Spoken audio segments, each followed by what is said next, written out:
तुम्हाला पण जांबाची लागवड करायची तर थांबा. आपल्यासोबत आज जोडले गेलेले आहेत वैजापूर तालुक्यातील कोलीवाडीतील प्रगतशील शेतकरी की ज्यांनी आपल्या क्षेत्रामध्ये आज 1 वर्षापूर्वी जांबाची लागवड केली होती. आज आपण त्यांच्याकडून जाणून घेणार आहेत त्यांनी व्हरायटी कोणती निवडली, त्याचं नियोजन कसं केलं आणि व्यवस्थापन कसं केलं. म्हणजे किडीचं नियंत्रण असेल, त्यांची फवारणी असेल, खताचा भेसळ डोस असेल, व्हरायटी निवडण्यापासून तर लागवडीपासून तर काढणीपर्यंत त्याचं नियोजन कसं आहे आज आपण त्यांच्याकडून जाणून घेणार आहोत. नमस्कार. माझं नाव विनोद लंबे, कृषी प्रतिनिधी वैजापूर. आज आपण वैजापूरमध्ये तुम्ही जी लागवड केली तर आमच्या सर्व शेतकरी बांधवांना अशी म्हणजे पहिल्यापासून तुम्ही व्हरायटी कोणती निवडली, याला जमीन कशी पाहिजे, हवामान कसं पाहिजे आणि व्हरायटी कोणती, लागवड कशी करायची, आमची सविस्तर माहिती आमच्या सर्व शेतकरी बांधवांना तुम्ही द्या. नमस्कार, मी सचिन मदन गायकवाड, राहणार वैजापूर, जिल्हा संभाजीनगर. तर आपण जी ही व्हरायटी निवडली ही तैवान पिंक आहे. याची जेव्हा आपण कलम आणतो तेव्हा ती 6 इंचाची असते आणि त्याच्यानंतर जर आपल्याकडे शेणखत वगैरे असलं तर तुम्ही लावायच्या वेळेस त्याला शेणखत वगैरे सुरुवातीला टाकू शकता आणि त्याच्यानंतर आपले कृषीटेक कंपनीचे खत वगैरे वापरू शकता. ही जी लागवड आहे आपली ही आपली 6x4 वर आहे. तर 6x4 वर जर म्हणलं की ही घन लागवड असते तर याच्यामध्ये तुम्ही अंतर आतीतलं अंतर जर तुमच्याकडं छोटं ट्रॅक्टर वगैरे असलं तर हे वाढवू शकता.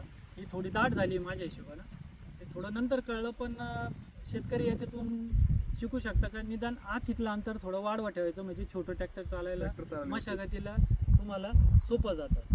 आणि याच्यामध्ये निवडताना कधी पण शेतकऱ्यानं नर्सरीमध्ये जाऊन त्याचा मदर प्लांट पाहून आणि त्याचे रोपं व्यवस्थित निवडा. कारण पेरूला सगळ्यात मोठा आजार असतो नेमेटोडचा. जर नेमेटोडचे तुम्ही पन्नीचे जर रोपं आणले त्याला नेमेटोड असतो आणि जर तुम्ही टिश्यू कल्चरचे रोपं घेतले नेमेटोड त्याला एक 4 ते 5% असतो, नाही असं नाही, पण त्याच्यात तुमचे पैसे वाचतात. कारण झाड ते खराब झालं म्हणजे तुम्ही 6 महिने मागं जाणार. त्याच्यामुळं रोपं निवडायच्या वेळेस तुम्ही तेवढी काळजी घ्यायची कारण नेमेटोडचे झाडं नाही पाहिजे त्याच्यामध्ये.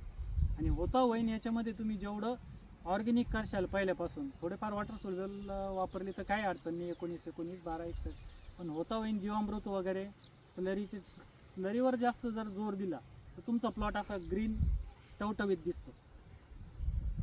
तुम्ही जे म्हणजे डोस केला होता त्याच्यामध्ये काही NPK 10-26 वगैरे असं वापरलं होतं? नाही, मी केमिकल आपल्या डोसमध्ये काहीच वापरलं नाही. आपण ह्या प्लॉटला 150 गोणी खत वापरलं. त्याच्यामध्ये आपण कृषीटेकचं संवर्धनी 50 गोणी, गांडूळ खत 50 गोणी आणि कोंबडी खत 50 गोणी. म्हणजे तेवढ्याच 150 गोण्या तुम्ही वापरलं नाही, त्याच्यात बुरशीनाशक घेतलं नाही, काहीच घेतलं.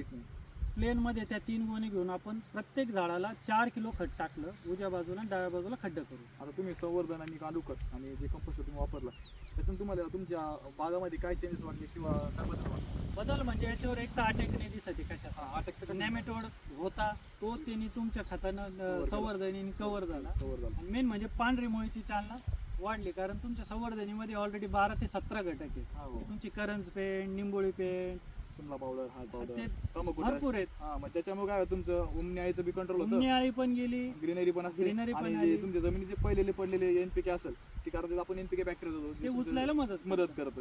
म्हणजे तुमचे पुरेपूर झाडात डेव्हलप संवर्धन करतं. आणि तुम्ही आता जे आमचे नवीन शेतकरी बांधव आता लागवड करणार आहे तर तुम्ही त्यांना एक काय सल्ला द्याल?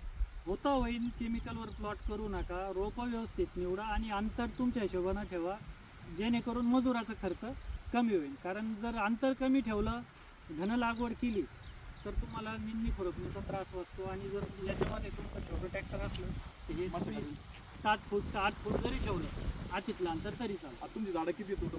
1950 क्षेत्र किती दिसले होती? हे 1.25 एकर. 2.5 एकर.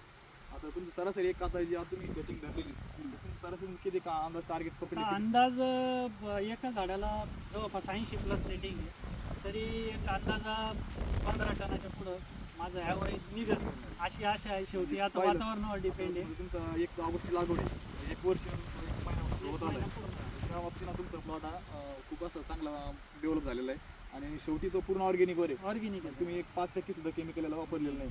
उन्हावर फवारणी असेल किंवा ड्रिपनं असेल, वॉटर सोल्युबल पण काही दिले वापरलेलं नाही. तुम्ही फक्त गांडूळ खत आणि संवर्धन याच्याद्वारा तुम्ही हा प्लॉट करणार. चालेल, धन्यवाद.